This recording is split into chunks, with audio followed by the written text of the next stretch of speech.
Hai sahabat LUC semuanya, terima kasih masih setia untuk menonton LUC Laguku Untuk Ceritamu. Dan memang hanya untuk ceritamu.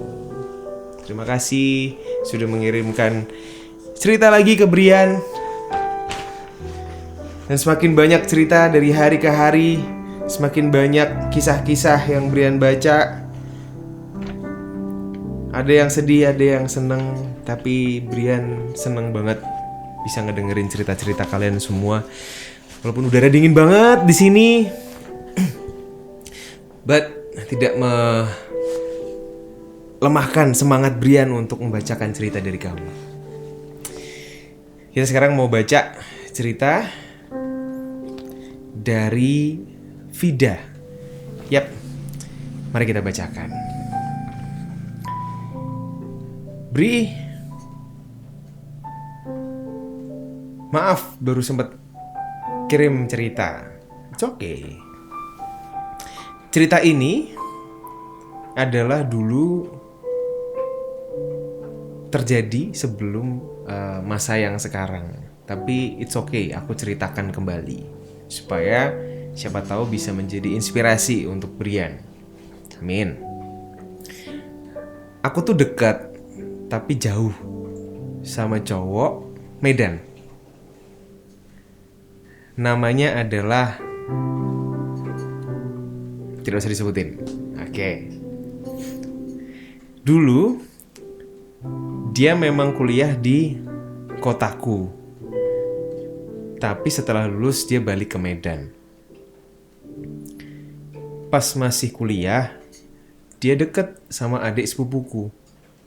Aku gak kenal sama sekali.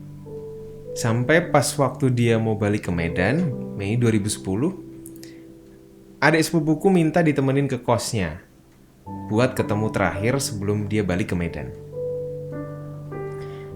Ini adalah pertama dan terakhir aku ketemu dia. Waktu itu dia sempat bilang, minta tolong ya, jagain si adik. Namanya juga tidak Brian sebutin ya.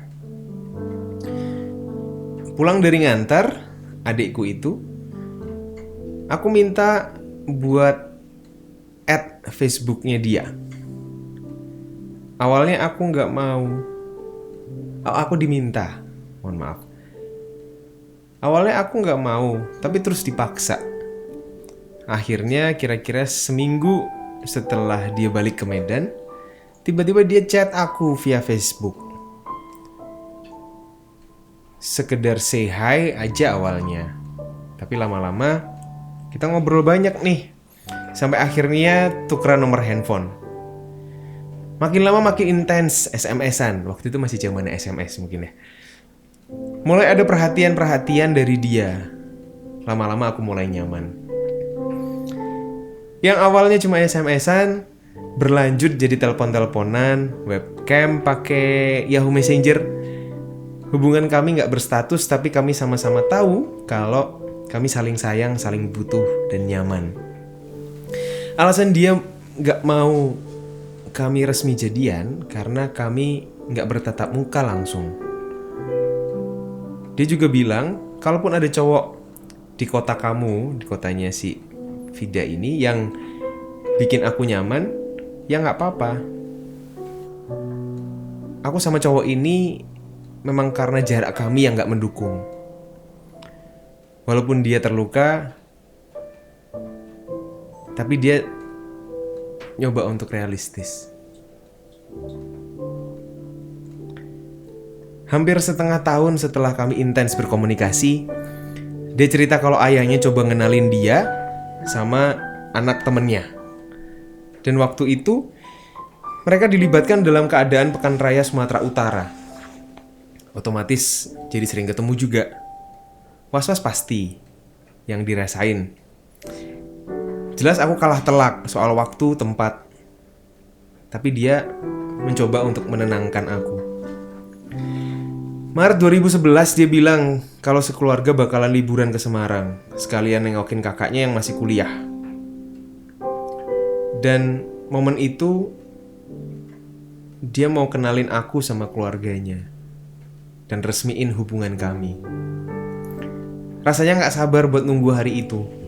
Tiap kali teleponan, Kami berhayal kalau ketemu nanti gimana, bakalan canggung apa enggak setelah kami melakukan ini semua melalui dunia maya. Sampai tiba-tiba berita itu datang. Di bulan Februari, dia dan keluarganya batal ke Semarang. Dan ditunda entah kapan atau sampai kapan. Kami sama-sama kehilangan harapan. Pengen rasanya marah, tapi mau marah sama siapa? Waktu itu dia belum kerja, karena awalnya nyoba tes PNS tapi gagal. Akhirnya dia ambil kuliah lagi S2. Jadi gak punya biaya untuk buat berangkat sendiri ke Semarang. Lambat laun komunikasi kami berkurang. Kami pun teleponan, rasanya bukan ngobrol sama dia yang ku kenal. Akhirnya sekitar Juni 2011 dia izin mau coba jalan sama anak teman ayahnya. Gak rela, tapi bisa apa? Toh aku bukan siapa-siapanya. Aku pun perlahan coba untuk buka hati buat cowok lain, walaupun tetap gak bisa. Sampai kakaknya pun mencoba untuk mencomblangkan aku dengan temennya.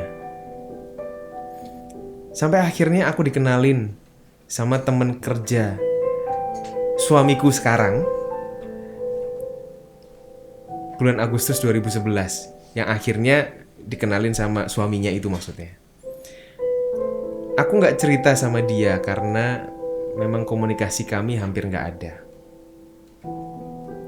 Yang ternyata akhirnya aku memutuskan untuk serius bersama dengan suamiku itu. Desember 2011 calon suamiku datang sama orang tuanya buat nentuin tanggal pernikahan kami. Sepulangnya rombongan, tiba-tiba dia SMS aku, telepon aku. Baru aku cerita ke dia tentang semuanya. Walaupun gak lihat ekspresi wajahnya, tapi aku tahu dia kaget, tapi berusaha untuk biasa aja. Setelah itu kami lost contact sampai hari ini. Setelah itu kami lost contact sampai ke hari pernikahanku. Cuma kakak dan adiknya aja yang kasih ucapan selamat ke aku. Aku pikir setelah aku nikah, aku benar-benar tutup buku tentang dia. Tapi ternyata tidak semudah itu. Rasanya masih ada yang harus dituntaskan di antara kami. Karena dulu di puncak-puncaknya kami kehilangan harapan, dia bilang, walaupun kita nantinya gak bisa sama-sama, aku tetap pingin ketemu sama kamu. Entah nanti kamu sudah jadi pacar orang, tunangan orang, bahkan jadi istri orang, aku pingin walaupun hanya sekali ketemu dengan kamu. Itulah janjinya, harapan dia. Jadi sampai saat ini rasanya masih ada yang ngeganjel, walaupun perasaan ke dia sebenarnya sudah benar-benar hilang. Karena aku ngerasa masih punya janji di antara kami. Sekarang pun dia sudah menikah sama anak teman ayahnya itu. Waktu itu aku dapat kabar dari adiknya, dan sebelum dia nikah aku sempat telepon dia, dan dia masih ingat janji yang waktu itu dia bilang. Ya, gitulah cerita aku. Intinya walaupun sama-sama sudah punya kehidupan masing-masing, kami ngerasa masih punya janji yang harus ditepati, yang sepertinya juga sulit terwujud. Entahlah. Oke.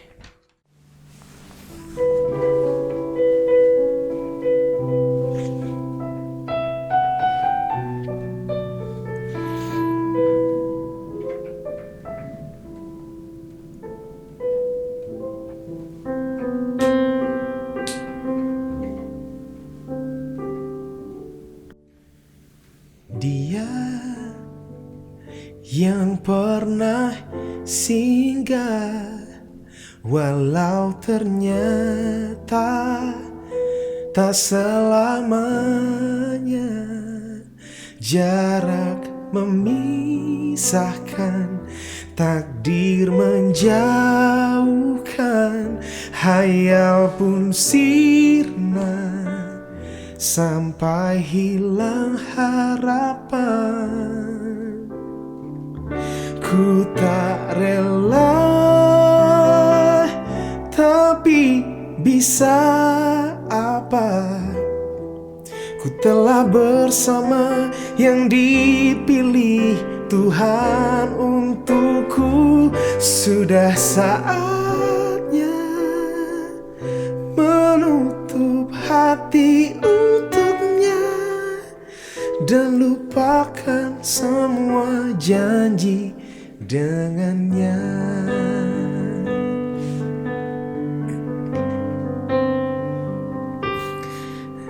Dia yang pernah singgah, walau ternyata tak selamanya. Jarak memisahkan, takdir menjauhkan,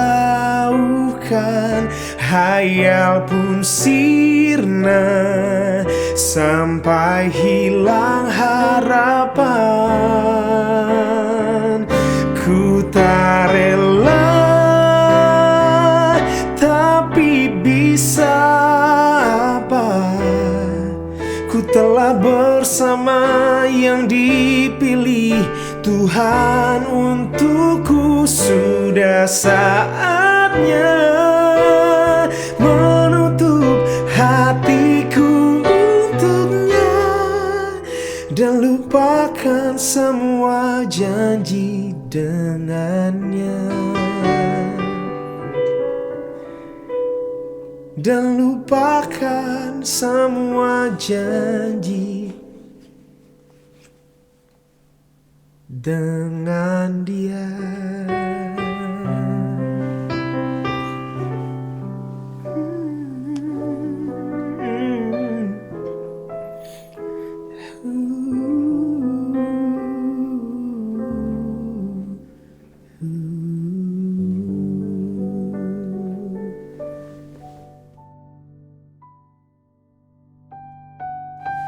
Oke Vida, terima kasih untuk inspirasi lirik yang sudah kamu kasih ke Brian.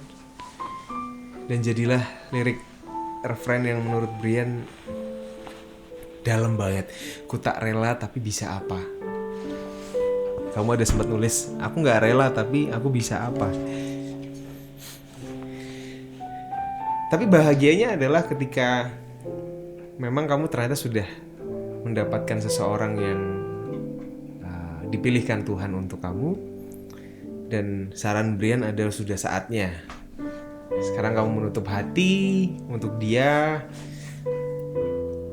memberikan yang sepenuhnya, memberikan totalitas yang luar biasa untuk keluarga kamu sekarang, suami kamu, mungkin anak-anak kamu, mungkin.